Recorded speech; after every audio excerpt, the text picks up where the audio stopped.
So, verdict. Well, I'd say both of these two and just buy yourself a C6.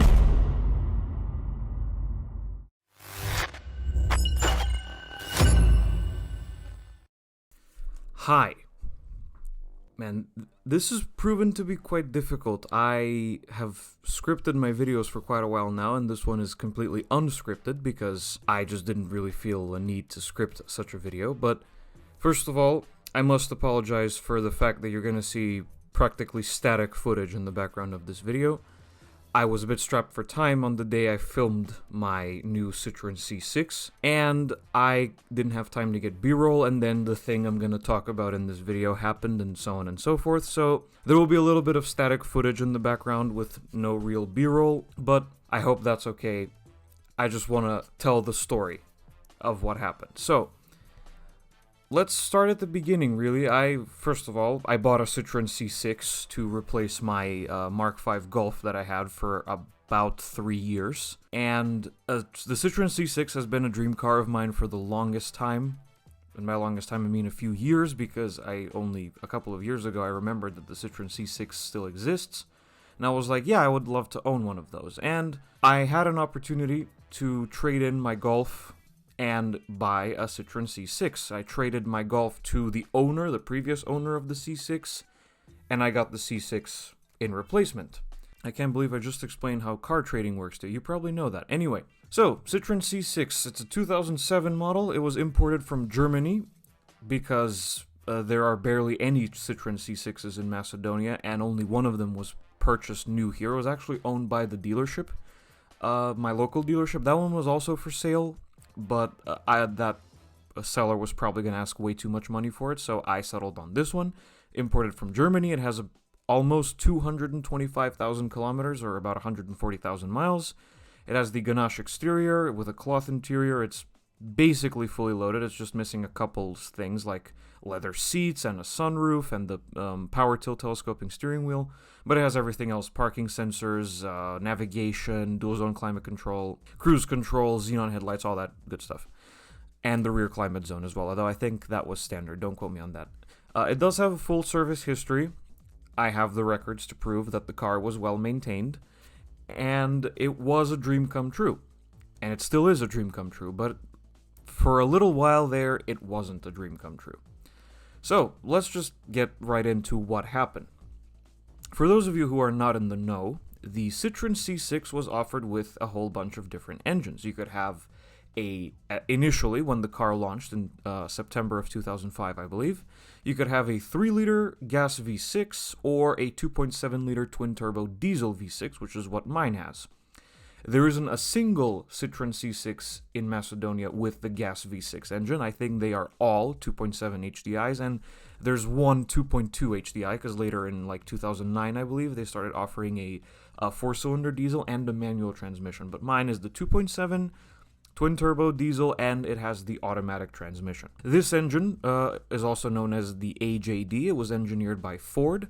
It also appeared in a bunch of Australian market Ford SUVs, I believe. The Everest, you might know, my Australian audience, if there's any of those, you'll know what they are. The Jaguar S-Type also carried this engine, and a whole bunch of Land Rovers. The Range Rover Sport, the Discovery, so on and so forth. Now, this engine, like a lot of European luxury car engines, does have a few ticking time bombs, one of them being the coolant hoses. The coolant hoses are made of plastic, and they tend to crack and start leaking coolant all over the place. The C6 that I own started leaking coolant almost immediately.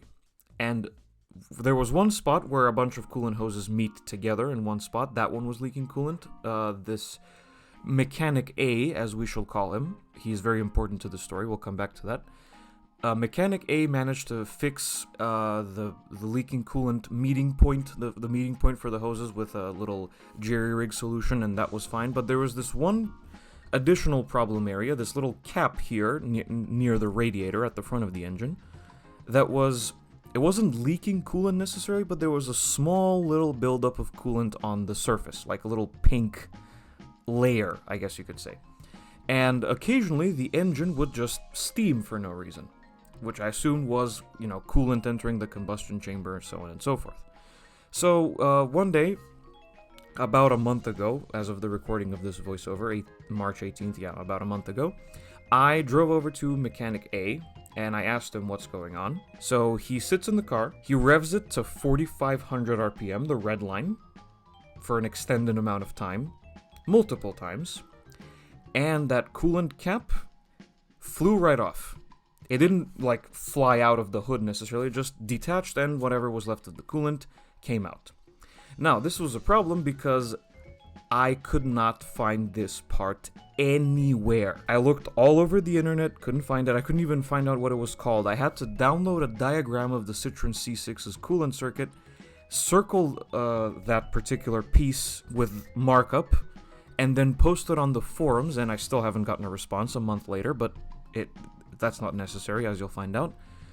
So I looked everywhere. My dad looked everywhere. Mrs. Core looked everywhere even.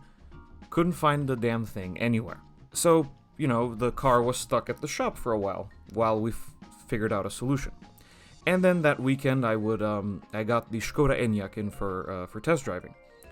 And that was all well and fine. And then Monday comes around, you know, I'm driving over to the dealership to return the Enyaq, and members of my team were waiting for me there in our most recent purchase, the Volkswagen Up. More on that in a future video. The members of my team were waiting for me there so we can drive over to the Renault dealership so I can pick up the Megane E-Tech for test driving. Video on that soon also. And while I was on my way to the dealer, I get a phone call from my mechanic. Mechanic A, as I call him. And I was like, oh, okay, cool, the car's done. So I pick up the phone, I was like, hey, what's up? And he says, your car just got towed for illegal parking. And I was like, what? What do you mean, illegal parking? I would like to make this perfectly clear, ladies and gentlemen. That parking was not done by me. That parking was done by him. The car got towed while his back was turned, and obviously, because this is Macedonia, no offer to pay the fee, and no apology. So me and the members of my team, we drove over to his shop. I get my key, and we go over to the depot, where, you know, illegally parked cars get towed, the meter maid, if you will. So we go over there, I pay the stupid fee, and then there's the best part. The car is not fixed yet, and I can't drive it home because it'll overheat. So the meter maid people, the ones who actually towed my car to their depot because of illegal parking, that wasn't done by me, now had to tow me back home again. And that was $100 wasted in just a couple of hours. I did eventually, obviously, get around to picking up the Megane E-Tech and driving that, so that's all well and fine. But then my C6 was stuck at home for about 3 weeks. It was parked and I couldn't move it, I couldn't do anything with it. So eventually, one of the members of my team, the owner of Oakley, the Audi TT Roadster, contacted his mechanic, Mechanic B, to see if there's a solution to this problem. And there was. So I called the tow truck.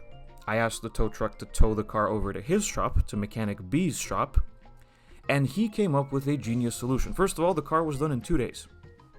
We left it at the shop on a Friday, we picked it up on a Sunday. What he did was he completely removed this stupid cap that leaks, and he replaced it with a metal pipe that he cut himself to spec. I don't have a picture of the metal pipe right now, but whenever I get around to filming the car again, I will show you what the metal pipe looks like. And now it works fine again. And he also told me what else needs to be done to the car to make it run smoothly. And we also stuck an OBD2 scanner into it to see what was up, and as it turns out, it's much better than I thought it would be. I thought that the car was a lost cause, that it needed new turbos and new injectors and so on and so forth. It's an old diesel. Eventually, they all need new injectors and DPF clogging, so on and so forth. But actually, it's pretty much fine. There are a few things that need to be replaced right now, a bunch of pulleys and rollers. The glow plug relay needs to be replaced, and the relay that releases the trunk is also due for replacement because, as I discovered, there's a relay in the trunk. When you pop the trunk, it's supposed to shoot up automatically. Mine doesn't do that. I just thought I didn't have that particular option, if you will.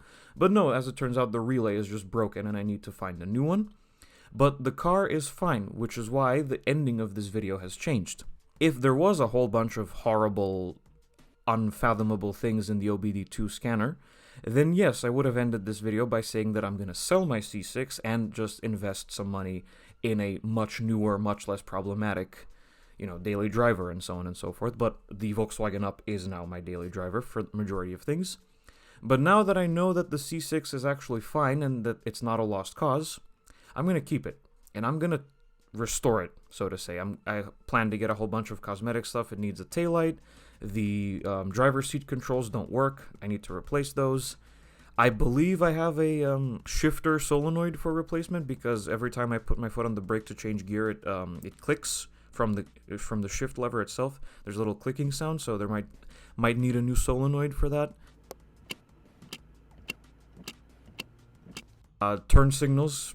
You might be able to see in the video the front turn signals and parking lights are not there, because when I got the car they were flooded and I need to get new ones. I managed to find some, just barely.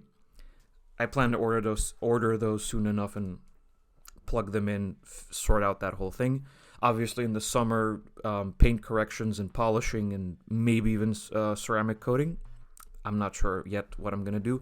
I also need to replace the center console armrest because it won't close anymore.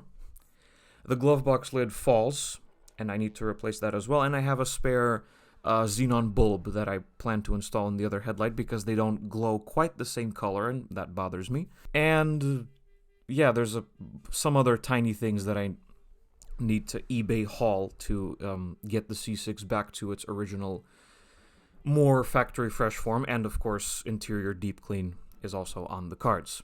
So yeah, ladies and gentlemen, that's what happened with my Citroen C6. It did go horribly wrong, as the title of this video states, but then it was fine again. And it is fine again. I just drove it today while I'm recording this, and aside from the horrible grinding noise from the roller or pulley that needs replacement, several of them do, but one of them is causing a horrible mechanical whirring sound.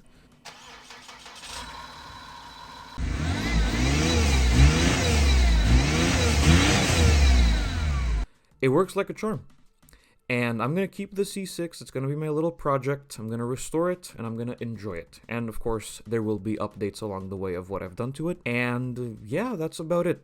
Thank you for watching this video. If you liked it, be sure to hit like and subscribe to the channel. Also, follow me on Twitter. There will be a link in the description. And I will see you guys in the next video. Goodbye.